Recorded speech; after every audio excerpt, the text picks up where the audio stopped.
अस्सलाम वालेकुम ऑल। उम्मीद है कि आप सब ठीक होंगे। मैं आपकी खिदमत में हाज़िर हुआ हूँ फिर से एक और वीडियो के साथ। अच्छा जी, हमने कल चैप्टर 5 किया था, तो आज हमारी बारी है चैप्टर 6 की। चैप्टर का नाम है फ्लूइड डायनामिक्स। डायनामिक्स, वैसे डायनामिक्स नहीं। अच्छा जी, तो स्टार्ट करते हैं। सबसे पहले तो फ्लूइड्स की डेफिनेशन है। बहुत सारी डेफिनेशंस हो सकती हैं, मतलब बुक में भी और होगी, तो ये डज मैटर नहीं करता इतना, तो आप वो वाली भी कर सकते हैं। लेकिन ये एमसीक्यूज़ के पॉइंट ऑफ व्यू से ना आपको सारी ही होनी चाहिए माइंड में। हो सकता है वो सारी ही ऑप्शन में दे दें, तो उस लिहाज से आपको पता होना चाहिए। Substances which can flow, they not have any specific shape। यानी ऐसे सब्सटेंसेस जो फ्लो कर सकते हैं लेकिन उनकी कोई स्पेसिफिक शेप नहीं होती। अगर सॉलिड्स की बात करें तो हो सकता है कि वो भी फ्लो कर रहे हों, लेकिन उनकी एक स्पेसिफिक शेप ज़रूर होती है, तो वो फ्लूइड्स नहीं है। तो फ्लूइड्स आमतौर पे होते कौन से हैं? गैसेस होते हैं और सिर्फ लिक्विड्स होती हैं। And they also can not sustain tangential force. तो ये डेफिनेशन है। अब हो सकता है वो पूछ ले कि which of the following is true, या which of the following is property of fluids, या which of the following statement is true about fluids, इस तरह कुछ भी करके। Viscosity is the presence of cohesive force between the layers of the liquid.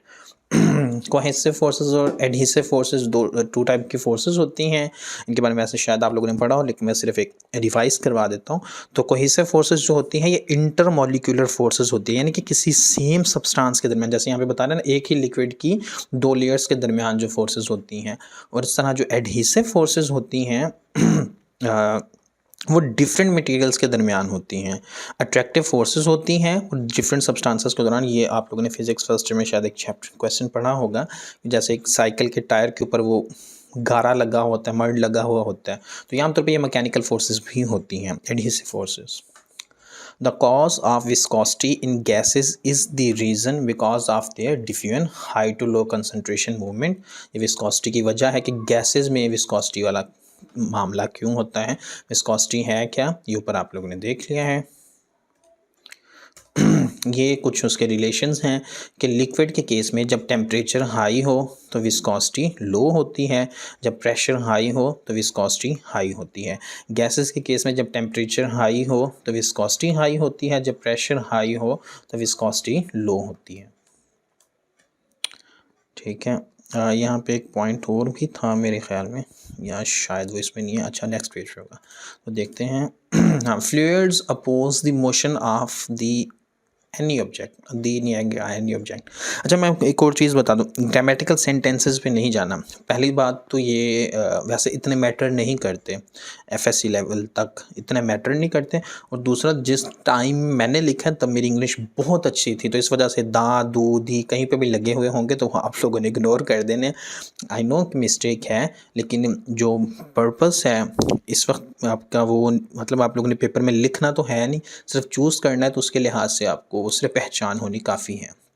The angle between drag force and direction of motion is 180 degree. यानी अगर एक कोई चीज़ इस तरफ मूव कर रही है तो ड्रैग फोर्स ऊपर की तरफ लग रही है। यानी ड्रैग फोर्स एक अपोनेंट फोर्स होती है जो उसे रोक रही होती है, रेजिस्टेंस फोर्स होती है, समझ लें। Why rain drops are spherical. हाँ जी, जो बारिश के कतरे होते हैं ये स्फेरिकल क्यों होते हैं, बॉक्स की तरह के क्यों नहीं होते? ये है जी ड्यू टू सरफेस टेंशन। ये बहुत इंपॉर्टेंट क्वेश्चन है और ये आई थिंक प्रीवियस एग्जाम्स में आ भी चुका है। So what is surface tension? Surface tension है फोर्स पर unit length to minimize the area of occupation. अब जैसे फॉर एग्जांपल बारिश के ड्रॉप्स ऊपर से ऐसे भी आ रहे हों तो सरफेस टेंशन की वजह से वो गोल हो जाते हैं, जिसकी वजह से ये थोड़ा सा एरिया यहाँ से, जैसे यहाँ से और यहाँ से देखें, ये एरिया उसका कम हो जाता है। तो फोर्स पर unit length to minimize the area of occupation. Unit उसका न्यूटन पर मीटर होता है। The unit of surface tension and spring constant are same. ये चीज़ माइंड में रखिएगा। पूछ सकता है कि कौन सी फॉलोइंग टर्म्स हैं जिनके यूनिट सेम होते हैं। ये सिर्फ इसके लिए ही नहीं, बाकी भी यूनिट्स आपको सारे याद होने चाहिए, क्योंकि वो किसी के बारे में भी ये पूछ सकता है अगर जनरल एमसीक्यूज में ये दे दे। Drag force is not only medium dependent but also object dependents. यानी कि ये सिर्फ मीडियम पे नहीं डिपेंड कर रही होती है, ऑब्जेक्ट्स पे भी डिपेंड करती हैं। Stokes law is only applicable on spherical bodies. Stokes law के बारे में आपने हल्का फुल्का ही पढ़ा होगा वैसे इसमें, तो वो सिर्फ और सिर्फ स्फेरिकल बॉडीज़ पे एप्लीकेबल होता है। At high speed is directly proportional to V square. Drag force, यहाँ पे ऊपर बात ड्रैग फोर्स की हो रही थी, तो ये ड्रैग फोर्स है यहाँ पे भी कि ड्रैग फोर्स जो हाई स्पीड पे है वो इक्वल होती है वी स्केयर के। उसका फार्मूला थोड़ा सा शायद इस एफएससी लेवल पे है ही नहीं, मे भी पढ़ा भी ना हो आप लोगों ने, या बाज़ दफ़ा टीचर्स जो है ना वो लेक्चर के दौरान बता देते हैं। जैसे कि मेरी बुक्स पे ना पहले से मैंने कोई ओल्ड बुक्स यूज़ की तो उसके ऊपर लिखा हुआ था, तो 1/2 सी रो ए और आर स्केयर कुछ इस तरह करके है, वी स्केयर, सॉरी आर नहीं, ये वी स्केयर है, ठीक है। तो इसके हिसाब से स्केयर पे डिपेंड करता है। At low speed it is directly proportional to V, तो ये वो ड्रैग फोर्स वाला फार्मूला जो बुक में दिया हुआ होगा, F D equal to 6 pi iota, ये विस्कोसिटी आयोटा ही पढ़ते हैं ना इसे, मुझे अभी याद नहीं है इसमें, वी आर या आर वी सिंपली ये है कुछ करके फार्मूला। तो ये उससे है, लो स्पीड पे ये वाला फार्मूला एप्लीकेबल होता है और हाई स्पीड पे ये वाला ड्रैग फोर्स का फार्मूला एप्लीकेबल होता है। जब नेट फोर्स जीरो हो तो एक्सेलरेशन भी जीरो होगी, या एक्सेलरेशन जब जीरो हो तो नेट फोर्स भी जीरो एक्ट कर रही होगी। Terminal velocity, it is the maximum constant velocity of an object passing through a viscous medium when drag force becomes equal to its phase। ये maximum constant velocity है जब drag force यानी कि F D किसके equal, उसके weight के equal हो जाती है, यानी कि F D equal to M G. The angle between drag force and terminal velocity is 180 degree, जैसे कि अभी पीछे बात की थी, तो यहाँ पे भी एंगल जो है डायरेक्शन वाली वहाँ पे बात हुई, तो यहाँ पे भी 180 डिग्री का ही है एंगल दोनों के दरमियान। Terminal velocity directly proportional to square of radius, V T directly proportional है स्केयर ऑफ रेडियस के। ये बुक में है रिलेशन, वहाँ पे देख लीजिएगा, मैं सिर्फ डायरेक्टली उसे मेंशन कर रहा हूँ कि क्या बन रहा है। Terminal velocity of large rain drops is greater than small rain drops, ये जैसे कि अभी पढ़ा है हमने, terminal velocity directly proportional to square of radius है, तो जैसे जैसे रेडियस बढ़ेगा उसकी टर्मिनल वेलोसिटी बढ़ेगी, स्पीड नहीं, टर्मिनल वेलोसिटी की बात हो रही है। A mass of 500 gram is falling with constant velocity, calculate the retarding force। Drag force को रिटार्डिंग फोर्स भी कहते हैं। तो F R equal to M G simply हमने पुट कर दिया और वैल्यूज़ पुट की हैं। एम हमारे पास 500 ग्राम्स है तो किलोग्राम में 0.5 हो जाएगा, जी की वैल्यू 10 होती है तो 5 न्यूटन, तो उस वक्त उस पर रिटार्डिंग फोर्स 5 न्यूटन की लग रही है।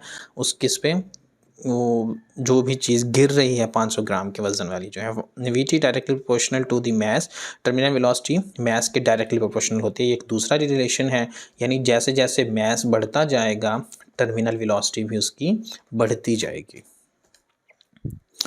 Two balls of radius r and 2r are falling with constant velocity of one ball is 1 centimeter per second. What is the velocity of other ball?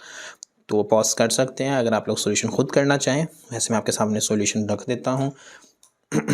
यहाँ पे इक्वेशन ऑफ कंटिन्यूटी हमने use की हुई है, a1 v1 equal to a2 v2, तो उसकी values put की हैं। a1 की जब मैंने वैल्यू पुट की है, ये मैंने दूसरी डायरेक्ट रेडियस में की है, डायमीटर वाली नहीं कर रहा, तो ये वैल्यू पुट करूँगा तो ये आ जाएगा पाई आर स्क्वायर दोनों साइड पे, तो पाई से पाई कैंसिल, आर जो है a1 के केस में r1 हो जाएगा और दूसरी साइड पे r2 आ जाएगा। इसलिए मैंने ये डायरेक्ट यहाँ पे किया, मतलब डिटेल में नहीं गया हुआ इसकी में। तो मैंने इसे रीअरेंज कर लिया है, v1 यहाँ से वहाँ चला गया और r2 वहाँ से यहाँ आ गया। अब वैल्यूज़ पुट की हैं, तो जो हमारे पास r1 है उसकी वैल्यू हमने पुट की हुई है 2r। रेडियस जितना ज़्यादा होगा उसकी वेलोसिटी कम हो रही होगी, तो यहाँ पे r1 की वैल्यू पुट कर दी है और r की वैल्यू, r2 की भी वैल्यू पुट कर दी है। इस तरह v1 मतलब रिलेशन आ गया, ये सिंपल देख लो यार। अब इसे एक्सप्लेन क्या करना, सामने आपके सॉल्यूशन है, अगर इसमें कोई कन्फ्यूजन है तो फिर पूछ लेना, फिर मैं एक्सप्लेन कर दूंगा।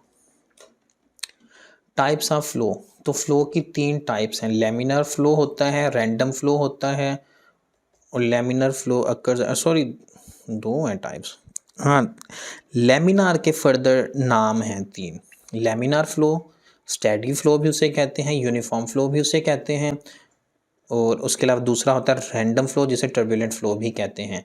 ये पॉइंट वैसे इसमें बॉक्स साथ इसके नहीं बनना चाहिए था, इस वजह से कन्फ्यूजन हुई है। Laminar flow occurs at low speed, ये लो स्पीड्स पे होता है। इफ़ आर, ये आर यहाँ पे रेनॉल्ड कांस्टेंट है, आई थिंक बुक में शायद आपके टीचर्स ने बताया हो, वरना इंटरनेट पे सर्च करोगे इसका फार्मूला मिल जाएगा। अगर आर की वैल्यू 2000 से कम हो तो फ्लो लैमिनार होगा, अगर 3000 से ज़्यादा हो तो फ्लो टर्बुलेंट होगा। अगर इस रेंज में हो तो फ्लो इज़ अनप्रिडिक्टेबल, यानी वो किसी वक्त लैमिनार हो रहा होगा, किसी वक्त टर्बुलेंट हो रहा होगा, उसके बारे में कोई ख़ास प्रिडिक्शन की नहीं जा सकती।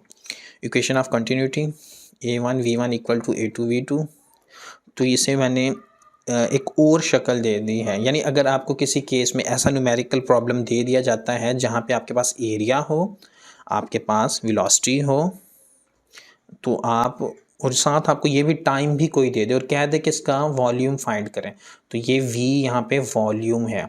अब ये भी कुछ सोच रहे होंगे कि इक्वेशन इक्वल है कैसे, या रिलेशन इक्वल बनता कैसे है, तो दोनों के यूनिट्स मैच करके देखना, आपको अंदाज़ा हो जाएगा। वॉल्यूम का मीटर क्यूब होता है, टाइम का सेकंड होता है, तो इसी हिसाब से एरिया का देखिए मीटर स्क्वायर होता है, तो वेलोसिटी का मीटर पर सेकंड, तो metre cube equal to metre cube पर सेकंड, मीटर क्यूब पर सेकंड। तो इस वजह से ये इक्वेशन मतलब है ठीक, लेजिट है, यानी कि अगर यूनिट ना मिल रहे हों तो उससे पता चलता है कि इक्वेशन लेजिट है ही नहीं। ये नीचे किया भी हुआ है आपके सामने। अच्छा जी, नेक्स्ट है, if the radius of the pipe is double the speed of flow will decrease 4 times. क्यों होगा ऐसे, अभी मैं आपको रिलेशन लिख के दे देता हूँ यहाँ पे सामने, कि जो रेडियस और पाइप का है, अभी हमने पीछे देखा है उस न्यूमेरिकल में, रेडियस इन्वर्सली प्रोपोर्शनल टू, ना रेडियस नहीं sorry, speed inversely proportional to R square, ठीक है। तो इस वजह से जब उसका रेडियस डबल होगा तो उसका जो स्पीड है उसकी 4 टाइम्स कम हो जाएगी, क्योंकि यहाँ पे आर स्क्वायर है, 2r वैल्यू पुट करेंगे तो वो 4r बन जाएगा। Area is inversely proportional to speed, जैसे ये है तो ये सेम ही है, v inversely proportional to area, तो एरिया की यहाँ पे वैल्यू पुट किया तो ये बन जाएगा। इसी तरह डायमीटर का भी रिलेशन यही बन सकता है, speed inversely proportional to radius square and also inversely proportional to diameter square. बस वैल्यू पुट की है, कोई फ़र्क नहीं आएगा उसमें खास। Conditions for laminar flow, laminar flow कब होता है, जब फ्लो स्टेडी हो, फ्लूइड नॉन विस्कस हो और इनकम्प्रेसिबल फ्लूइड हो। ये बुक में लिखी हुई है वैसे तीनों points he. If the ratio of the radius of pipe is less than 1, the what should be the ratio of the speed of flow। तो देखो जब भी वो कहेगा ना कि रेशो लेस देन 1 है रेडियस की, तो ये तो चीज़ माइंड में आएगी कि स्पीड की ग्रेटर होगी, जैसे कि हमने अभी ऊपर देखा है कि रिलेशन जो है इन्वर्सली प्रोपोर्शनल है, और इफेक्ट कैसे हो रहा है, जैसे रेडियस डबल हुआ है तो वो 4 टाइम्स कम हुई है। इस तरह अगर हाफ हो रहा है रेडियस, उसकी रेशो, तो जो स्पीड है उस पर डबल तक हो सकता है या कोई और जितना भी हो, क्योंकि उसने हमें एग्जैक्टली नहीं बताया कि 1 से कितना कम है, लेस देन का है, उसने ये नहीं कहा कि हाफ है, तो उसकी वजह से एग्जैक्ट वैल्यू बताना मुश्किल है। लेकिन ये कह सकते हैं कि उसका आंसर 1.5 होगा, क्योंकि 0.5 पॉसिबल नहीं है, 0.25 पॉसिबल नहीं है, क्योंकि 1 से लेस कह रहा है, तो अगर 1 से लेस है कोई भी वैल्यू होगी तो उसका तकरीबन डबल ही हो रही होगी स्पीड, तो 1.5 तक इसमें से करेक्ट ऑप्शन है। यानी ये ऐसा एक प्रॉब्लम है जिसे सॉल्व नहीं करना, आपने इस पर टाइम वेस्ट नहीं करना, सिर्फ देखना है, समझना है और कर देना है। Equation of continuity refers to the law of conservation of mass, बस एक पॉइंट है, बस दिमाग में रखिएगा। अच्छा जी, बर्नौलीज़ इक्वेशन बहुत इंपॉर्टेंट टॉपिक है, अगर न्यूमेरिकल आप लोगों ने करना तो यहाँ पे पॉज भी कर सकते हो। In Bernoulli's equation height is measured from any level in upward direction, जैसे वहाँ पे बुक में पाइप होगा इस तरह कुछ बना हुआ है, तो हाइट हम नीचे से ऊपर की तरफ ले रहे होते हैं वहाँ पे, ठीक है। In Bernoulli's equation gravity is not ignoring, gravity को इग्नोर नहीं किया जाता। For an ideal flow of fluid the sum of pressure, the kinetic energy per volume, potential energy per volume remains constant. इन ये जो फैक्टर्स बने हुए हैं, ये इससे जी के साथ ना डिवाइड किया हुआ है कंप्लीट इक्वेशन को, और इस वजह से ये पहला हिस्सा है, इस चीज़ को हम नाम देते हैं प्रेशर हेड का। ये जो सेकंड है इसे हम कहते हैं वेलोसिटी हेड, और ये जो थर्ड है सिंपली एच, इसे कहते हैं ग्रेविटेशनल हेड। सेकंड को काइनेटिक एनर्जी हेड भी कहते हैं। तो ये न्यूमेरिकल भी आ सकता है पेपर में।